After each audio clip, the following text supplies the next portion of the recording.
నమస్కారం. బీఆర్కే భక్తి ఛానల్ కి స్వాగతం. నేను మీ కీర్తి. ఈ రోజు మనతో పాటు ఉన్నారు ప్రముఖ ఆధ్యాత్మికవేత్త శివరుద్ర సాధువు గురువు గారు మనతో పాటు ఉన్నారు.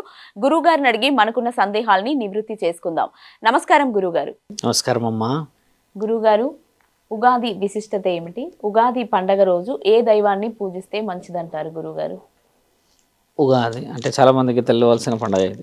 ఎందుకంటే యావత్ తెలుగు ప్రజలేం కాదు, హిందువులందరికీ ఒక పంచాంగాన్ని పరమాత్ముడు అప్పచెప్పే రోజు అనాలి.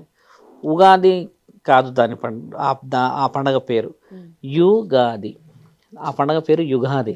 యుగాది యుగాది అని ఎందుకు వచ్చిందంటే యుగాన్ని ప్రారంభించిన రోజు. ఇప్పుడు మనం చేసుకోబోతున్నాం 31వ తారీఖు రోజు ఈ నెల.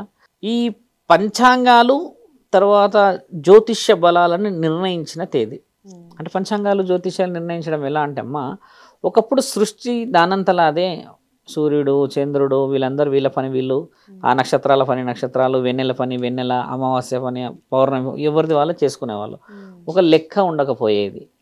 బ్రహ్మ బాగా జ్ఞానంతో ఆలోచన చేసి నక్షత్రాల ఆగమనాన్నంతా అదుపులోకి తీసుకొచ్చి మీరు ఈ విధముగా మీరు ఇక్కడ వీరి విధముగా ఉండాలి అని ఆ ఆగమనాన్ని మనకు శాస్త్రీయంగా అందచేసిన రోజే ఈ యుగాది శాస్త్రం.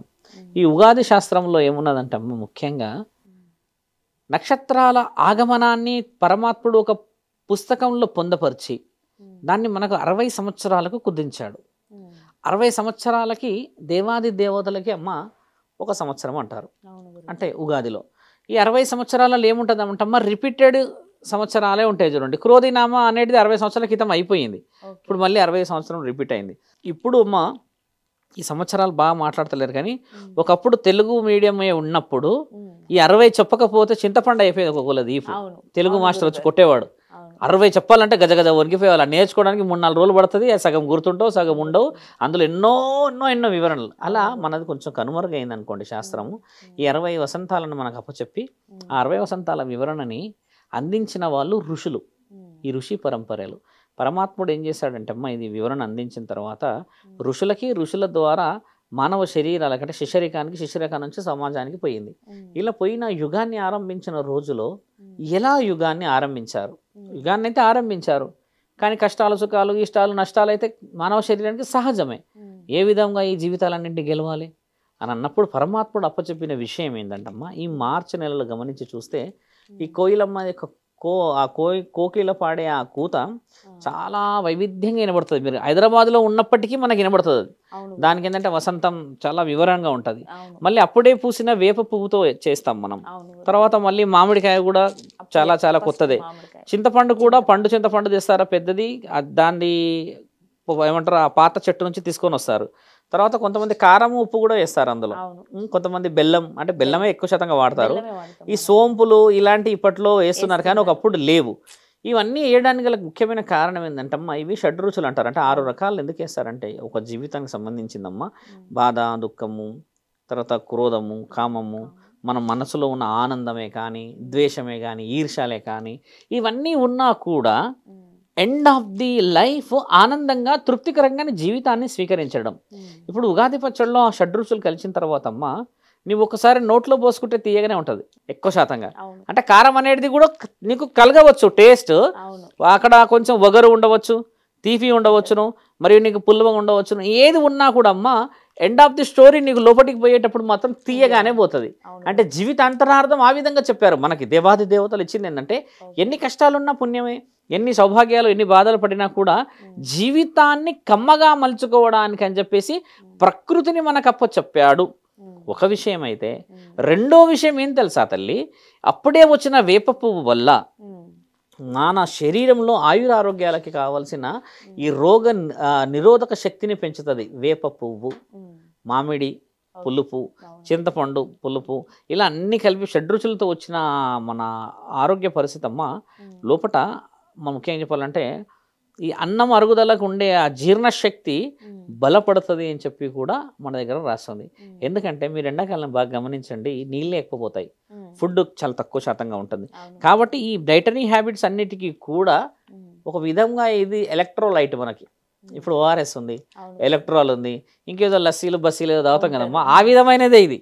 అవును ఇందులో బొప్పట్ల పాత్ర ఏముంది? అవును గురుగారు. తీయగా బొబ్బట్లు తెలంగాణలో బొప్పట్లు మనము బెల్లంతో చేసి ఏమంటారమ్మా శనగపిండితో చేసి చాలా బాగా చేస్తారు. మా అమ్మ కూడా బాగానే చేస్తుంది. ఓ భార్యడిని చేసి పెడుతుంది. దాంట్లో ఏమవుతుందంటమ్మా, యుగాది ఎవరి కోసం ఆరంభించారు బాగా గమనించాలి. వాగర్ధ సంప్రోక్త వాగర్ధ పతిపత్తాయే జగతి పితరో వందే పార్వతీ పరమేశ్వర. జగతికి పిత మరియు పరమాత్ముడు పార్వతీ పరమేశ్వరులే కదా. కాబట్టి వాళ్ళకి ఆహ్వానం పలుకుతుంది ఈ ఉగాది. యుగాదిని ప్రారంభించింది బ్రహ్మ, మరి యుగాదిని నడిపేది మానవ శరీరాల మనుగడలను చూసేది విష్ణుదేవుడు. కానీ మానవ శరీరాలే పుట్టడానికి మంచిని, సుఖాన్ని, ఇష్టాన్ని, నష్టాన్ని, దుఃఖాన్ని, సౌభాగ్యాలని, అంతరాత్మలని ఇచ్చింది ఎవరు? నా తల్లి పార్వతీమాత. అంటే వాళ్ళు జగత్తులో ఉన్నవాళ్ళు, గొప్పవాళ్ళు. వివరణ ఎందుకంటే అర్ధభాగాన్ని ఇచ్చాడు కాబట్టి తండ్రిది మొదట స్థానంగా తీసుకుంటాం. అలా అని విష్ణు గొప్పవాడు కాదా, శ్రీరాముడు గొప్పవాడు కాదా, విష్ణుదేవుడు కాదా అనడం కాదు. పార్వతీ పరమేశ్వరులే జగతికి వాళ్ళిద్దరూ తల్లి తండ్రి. ఇలా ఉన్న వివరణ చేత ఈ ఆది దంపతులకి ఇచ్చే కమ్మటి భోజనం అదమ్మా. మనము బాగా గమనించి చూస్తే అమ్మా, శ్రీరామనవమి అప్పుడు కూడా మామిడికాయలు కొద్దిగా వేసి బెల్లం పానీయం చేసేసి అందరికి గ్లాసులో ఇచ్చి పంపుతారు తండ్రి కళ్యాణమైనప్పుడు. అది ఎందుకు ఇస్తారు అలా? తండ్రికి అది ఇష్టమైనది. తండ్రి పట్టాభిషేకానికి వచ్చినప్పుడు మొట్టమొదట ఇచ్చిన అభిషేకం, ఇచ్చిన తీయనైనా కమ్మనైనా అదైతే ఉంటుందో తాగింది ఆ పానీయము, పరమాత్ముడు మొదట సేద తీరిండంట దానివల్ల. ఎందుకంటే ఆయన వనవాసం 14 ఏళ్ళు చేసి అలసిపోయి వచ్చినాక ఆరోగ్యానికి ముఖ్యమైనది అది, శరీర జీర్ణశక్తికి. You know it is called a soup. Many of the మనం రెస్టారెంట్స్ మనం పోతే ఏమవుతుందంటే చాలా మంది సూపే ఫస్ట్ తీసుకుంటారు. ఎందుకంటే అది డెవలప్మెంట్ ఏం చేస్తుంది అంటే హంగ్రీని డెవలప్ చేస్తుంది, ఆకలిని డెవలప్ చేస్తుంది అని అంటారు ఇక్కడ. దాని ఉద్దేశాలు ఇలా ఉన్నాయి మన దగ్గర.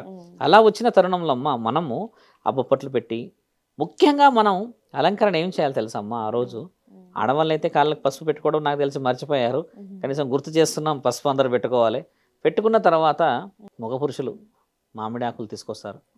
తీసుకొచ్చిన తర్వాత అమ్మ, ఈ యుగాది మహంకాళికి చాలా ఇష్టమైనది కాబట్టి అమ్మకి వేపాకులు చాలా ఇష్టం. ఇంతవరకు పెట్టినప్పుడు ఒక గుడిలాగా కనబడుతుంది మన ఇల్లు.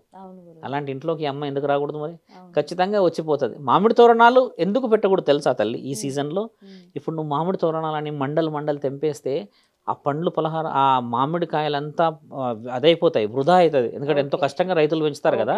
మన వాళ్ళు మామిడి ఆకులు తెంపరు కదా, ఆ మండ తెంపుతారు కదా. ఆ నానుడి కూడా రాస్తుంది మన దగ్గర. అందుకంటే శాస్త్రత ఉంది చూసారా. వేపాకునైతే తెంపొచ్చు, ఎందుకంటే వేప చెట్టుది వివరణ వేరు. ఆయుర్వేదిక వనమూలిక, మళ్ళీ చల్లదనం, ఇవన్నీ పెట్టడం చేత ఏమవుతుందంటమ్మా, శరీరం కాపాడబడడానికని ఇచ్చారు ఇక్కడ. మనం చూడండి, పైశాచికత్వమైన ఆనందానికి ప్రకృతిని నాశనం పట్టిస్తాం, ఆ తెచ్చిన విషయాన్ని నాశనం పట్టిస్తాం. అంటే మితమైన భోజనం ఆరోగ్యం తల్లి, బాగా గమనించండి మీరు. అలాగే ఏది చేసిన మనస్సాక్షితో ప్రశాంతంగా చేసిన పూజ చాలా ఫలితం ఇస్తుంది. మామిడి తోరణాలు పెట్టాలి అన్న ఆలోచన కొద్దిగా తగ్గించి మీరు గమనించాల్సింది ఏంటంటమ్మా, ఈ వేపాకు తోరణాలే విలువ. ఎక్కువ శాతంగా వేపాకు తోరణాలే పెట్టాలి. ఎందుకంటే మామిడి అనేది ఎప్పుడు పెట్టాలి తెలుసా అమ్మ? జూలై తర్వాత వచ్చే పండుగలకు పెట్టాలి. జూలై తర్వాత వచ్చేది తెలంగాణ ప్రాంతాల్లో బోనాల పండుగ వస్తుంది, ఆ తర్వాత దసరా వస్తుంది, ఆ తర్వాత దీపావళి వస్తుంది. మధ్యలో చిన్న చిన్న పండుగలు కూడా వేరే వేరే వస్తుంటాయి అమ్మ. ఆల్మోస్ట్ సంక్రాంతి వరకే మామిడి తోరణాలకు విలువ. ఎందుకంటే అప్పుడు చెట్టు ఖాళీగా ఉంటుంది. ఓసారి పండు మొదలైనాక శక్తి అవసరంగా తల్లి. అలా కొన్ని వివరణలు కూడా మన వాళ్ళు పొందపరిచారు. మనం తెలుసుకొని పండుగను చేసుకోవడం, ఈ యుగాది షడ్రుచులతో అందరి జీవితాల్లో సౌభాగ్యాలను తేవాలి. ఆ యుగం ఆరంభించిన మహానీయుడు బ్రహ్మకి నమస్కారం చేస్తూ, పార్వతీ పరమేశ్వరులు మరి లక్ష్మీ స్వరూపాలు, విష్ణు మహానీయుడు ఆశీర్వాద బలం అందరి ఇంట్లోకి రావాలని కోరుతూ, కమ్మనైన ఆ ఉగాది పచ్చడ ఈసారన్నా మన జీవితాల్లో కమ్మగా ఉండాలని కోరుతూ, ప్రేక్షక మహానీయులందరికీ ఉగాది పండుగ శుభాకాంక్షలు తల్లి. ధన్యవాదాలు గురువు గారు. ఉగాది విశిష్టత గురించి చాలా చక్కగా వివరించారు. ధన్యవాదాలు గురువు గారు.